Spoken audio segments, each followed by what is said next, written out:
Karibu tena kwenye channel ya East Africa Astro Guide. Leo ikiwa ni tarehe 23 siku ya Jumatatu. Siku ya leo tunawaletea tena makundi yote ya nyota, tukiangalia hasa siku ya tarehe 23 mpaka 31 ya March. Tukianza na kipengele cha energy of the week ama energy ya wiki hii, ni kwamba wiki hii imegawanyika katika sehemu kuu mbili. Ya kwanza kabisa ni nzito, energy nzito kidogo, ambapo tunaona kabisa kwamba jua litakuwa kwenye alama ya Zohali au itaungana na Zohali siku ya Jumatano. Hapa kwa maana yake ni kwamba kutakuwa na majukumu yanaongezeka ama majukumu yatakuwa yanaongezeka. Kingine ni kwamba shortcut pia hazitafanya kazi. Majukumu yakiwa halisi, maana shortcut hazihitajiki.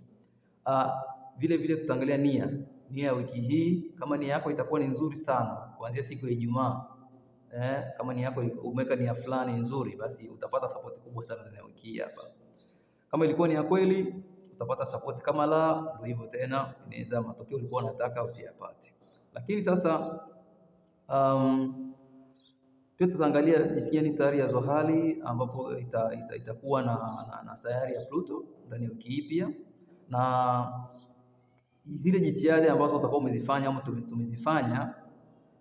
Kwa mfano tumeweka nia, tumeanza kufanya utaratibu wa kufanya hichi na kile, matokeo yake lazima utayapata, kwa sababu wiki hii tunachokiona kwamba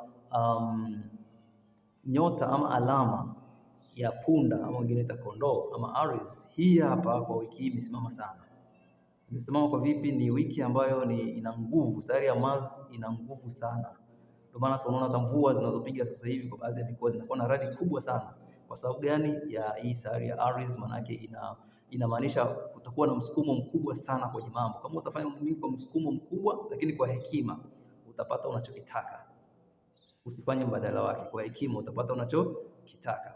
Kwa basi tuanze moja kwa moja na sayari ya kwanza ambayo ni sayari ya punda ama sayari nyingine inaitwa kondoo, ambao waliozaliwa Machi 21 mpaka Aprili 19.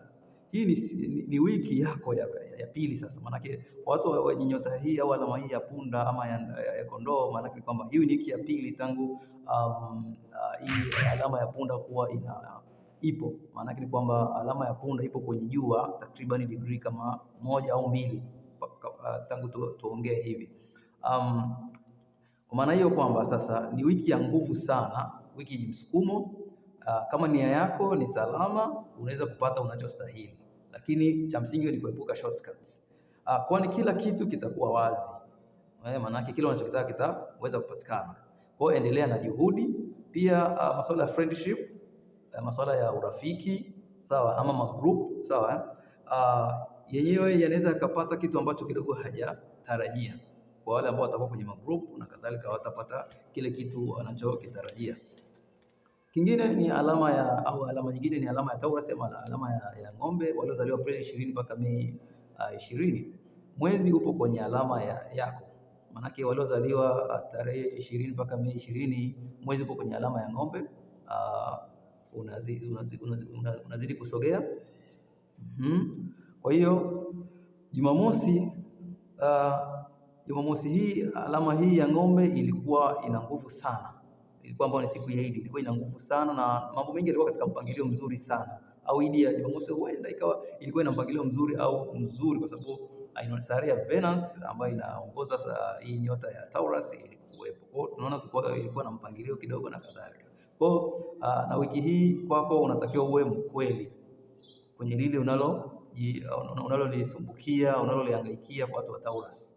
Kwa hofu uliokuwa nayo kwa nyuma, majukumu yako binafsi, ushonevo na vitu ulivyokuwa unavifikiria, sawa, hauna haja tena ya kuwa na hofu. Kwa nini? Jua litakuwa kwenye alama ya Pluto na hii inakupa mwanga kwenye yale vitu ambavyo vinakupa hofu. Sasa unaanza kupata mwanga, kwani siku ya Jumamosi nia yako uliyoiweka inakupa majibu na utajihisi mwepesi.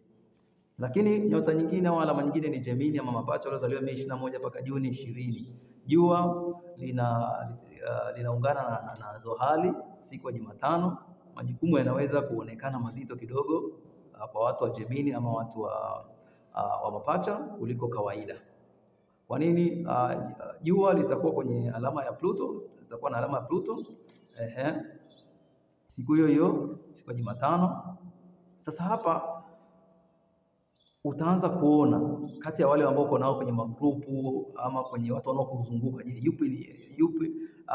yupi yuko na wewe na yupi ambaye hayuko na wewe, ama kitu unachokifanya shona hivyo, je, kipi ni sahihi na kipi sio sahihi. Kwa hiyo kinachotakiwa hapa ni amini kile unachokiona, sawa Kwa don't confront it, yes, kwamba usiseme moja kwa moja, yani usitoe hukumu kwamba ni hiki ndio akifanya kazi, subiri kidogo, sawa Kwani siku ya Jumapili unaweza kupata hata uthibitisho hicho ambacho ulichokuwa unakiona, je, hichi ni kweli au sio, utapata uthibitisho sahihi, sawa Na siku ya Jumapili itakupa sasa mwanga, sasa ni nini hasa unahitaji kwa watu au nini hasa watu wanahitaji kwako, utapata, na hii itakuwa ni siku ya Jumapili. Nyota nyingine sasa ambayo ni ya 4 ni nyota ya Kaa. Hapa tunachokiona kwamba waliozaliwa tarehe 21 Juni mpaka Julai 22, kwanza watu wa Kaa au nyota ya Kansa, hawa itakuwa ni wiki ya kazi. Hii ni wiki ambayo itahitaji umakini sana, hasa siku ya Jumatano, sawa, kwenye masuala ya kazi, kwani sayari ya Zohali haitokubali maneno kama nitafanya baadaye. Kwa issue za kwamba unataka ufanye kitu fulani afu ukasema nitafanya baadaye au ukaweka dharura yote, huenda kama ni kazini ukaonekana kidogo mvivu na kadhalika, ikakutengenezea kitu kama hicho sio kizuri. Lakini kuanzia Jumatatu hii ukaanza kufanya hivyo vitu kwa umakini makubwa, unaweza ukapata mafanikio makubwa. Ina maana hata kazini unaweza ukaonekana kwamba unajitahidi. Lakini habari njema ni kwamba jua litaungana na sayari ya Pluto na itakupa nguvu sana ya kusukuma mambo yako, sawa, na kuweka vikwazo kwenye mambo ambayo kidogo yatakuwa labda yanataka kukusumbua. Lakini kikubwa zaidi ni nia yako. Kama uliweka nia nzuri kwenye kitu unachokifanya, utapata mafanikio. Kwa siku ya Jumamosi utahisi furaha ya ajabu na kujivunia kama utakuwa umefanya hicho ambacho nimesema, ni kuwa na nia nzuri, kufanya vitu kwa bidii, basi unaweza ukapata unachokitaka. Na hapa sasa vitu ambavyo ulikuwa hujatarajia unaweza ukaanza kuviona hata kwenye mahusiano yako, aidha ni ya kibiashara ama ya kimapenzi. Hata kama utakuwa kwenye masuala ambayo ni shared financial, kama una biashara unafanya na mtu na nini, utaanza kuona au utaanza kuona vitu ambavyo kidogo ulikuwa hujawahi kuvitarajia huko nyuma, sawa Kwa nini? Kama ulikuwa na mtu labda unamtegemea kwamba anakupa dini na nini, unaweza kuanza kumuona tofauti kidogo au amebadilika, kwa hiyo unaweza ukategemea hivyo. Lakini kingine ni kwamba katika alama ya Leo au nyota ya Leo kwa wiki hii ni kwamba kitu ambacho ulikuwa unakiamini sana, sawa kitaanza kupata challenge wiki hii. Na hiyo challenge unaweza ukashangaa kwamba mbona ulikuwa na plan yangu haifanyi kazi. Kulikuwa na jambo ulikuwa unalifikiria, mbona jambo hili maana linaweza lisilete akili yote au lisionekane kama lenye hatua nzuri. Kama ulikuwa na safari labda ya masomo, biashara na kadhalika, sawa, malengo yako kwa ujumla, unaweza kupata confusion kidogo, unaweza ukachanganyikiwa kwamba kitu gani kinaendelea kwenye mambo ambayo unayafanya. Lakini kikubwa zaidi hapa kinachohitajika ni kwamba hautakiwi kuacha malengo yako. Hiyo ni confusion tu ya kawaida, unachotakiwa ni kutokuacha malengo yako. Utahitajika sasa kujenga misingi imara. Yaani confusion ambayo inatokea, lengo lake kubwa ni wewe uweze kuwa na misingi imara kwenye hivyo vitu ambavyo ulikuwa unavitarajia au unataka vionekane kama ni biashara, ni masomo, chochote kile, utakuwa misingi imara. Kwa nini confusion si kwa ajili ya kukuharibu, ni kwa ajili ya kukutengeneza zaidi uwe imara. Maana yake utapata clarity, mwongozo ambao ni mzuri. Siku ya Jumamosi utahitaji mabadiliko uliyofanya sasa. Kama una mabadiliko yote utayafanya kipindi cha wiki hii hapa mpaka Jumamosi, mabadiliko ambayo utakuwa umeyafanya utaona yanatija zaidi kuliko yale ambayo ya mara ya kwanza ambayo ulikuwa umeyaweka. Kwa hiyo hichi ni kitu cha muhimu kwenye nyota ya Leo. Lakini zaidi kwenye masuala ya partnership ni kwamba unaweza kupata mtu ambaye anaweza akasema kwa nini tusifanye kitu fulani, yaani kuna mwangaza fulani utaanza kupata. Lakini nyota ya 6 ni nyota ya Vigo ama Mashuke ambao walizaliwa Agosti 23 mpaka Septemba 22, sawa Yale mambo mazito ambayo yalikuwa chini kabisa yataanza kupanda juu. Maana yake masuala ya fedha za pamoja, kama unafanya biashara na mtu au ushafanya biashara na mtu, yataanza kuja juu, utaanza kupata hizo fikra hizo, sawa hisia fulani za madeni ya nyuma na kadhalika, masuala ya uaminifu, unaona hivyo masuala ya mahusiano ya karibu, unaona hivyo ya kimapenzi, ya biashara na kadhalika. Lakini Jumatano jua litaungana na sayari ya Zohali, maana yake kwamba litakupa mwangaza kidogo kwenye hicho unachofikiria, sawa Kwa hiyo unachotaka kufanya mimi siku ya Alhamisi na siku ya Ijumaa unaweza kuitumia sasa kurekebisha mambo hayo au kutafuta uwazi zaidi kwenye mambo hayo, sawa Na siku ya Jumamosi utapata uthibitisho kwamba kile ulichokuwa unakiamini ama uaminifu ulikuwa unautaka ulikuwa una thamani ya kile ambacho ulikuwa unachokiona, itakuwa hivyo. Lakini siku ya Jumapili majukumu ya pamoja yanapata tena njia nzuri, ikiwa ni biashara ya pamoja ama kama una jambo ulikuwa unafanya na watu kwa pamoja, inaweza likaanza kupata njia nzuri ya mwanga mzuri. Lakini nyota ya saba ama alama ya saba kwa leo ni Libra. Libra hapa au nyota ya mizani waliozaliwa tarehe 23 mpaka Oktoba 22 hapa, sana ndani ya wiki hii sekta kubwa ambayo itaguswa kwenye alama hii au nyota hii itakuwa sekta ya mahusiano. Kwa sababu gani? Nyota ya Zohali au sayari ya Zohali itakuwa kwenye jua.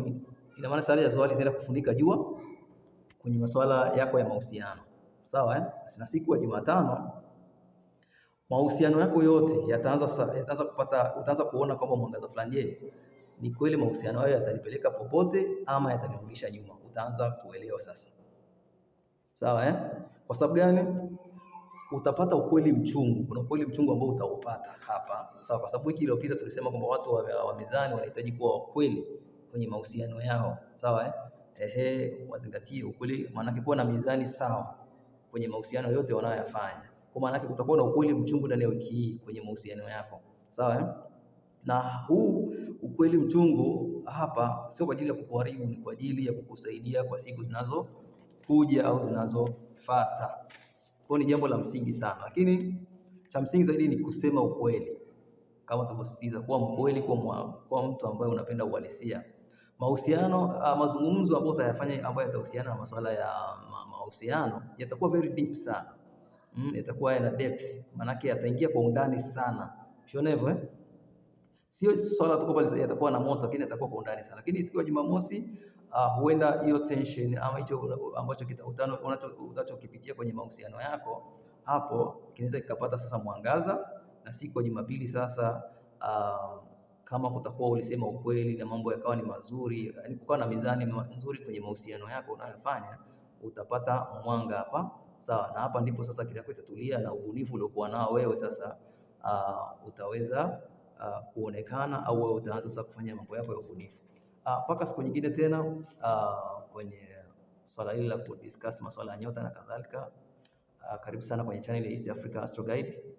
Unaweza ukatunga mkono wa kubonyeza alama ya kengele, kusubscribe, sawa, kutuma maoni yako, unataka nyota gani tuizungumzie, ni kitu gani ambacho hatakizungumzia unataka tukizungumzie, ni ushauri gani unataka wa kinyota na kadhalika. Na kwa sababu tunazungumzia masuala ambayo ni general, kwa hiyo unaweza tukazungumzia swala ambalo ni specific kwako, unataka labda nyota yako tuizungumzie kiundani, labda kwenye video zetu na kadhalika.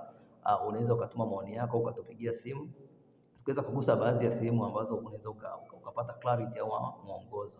Kwa hiyo usisahau kusubscribe, kulike na kadhalika, lakini vile vile kuendelea kutufuatilia zaidi na kutupendekeza kwa rafiki zako, ndugu na jamaa. Hii itatusaidia sana. Asanteni sana, mpaka kwenye video nyingine tena. Asanteni sana.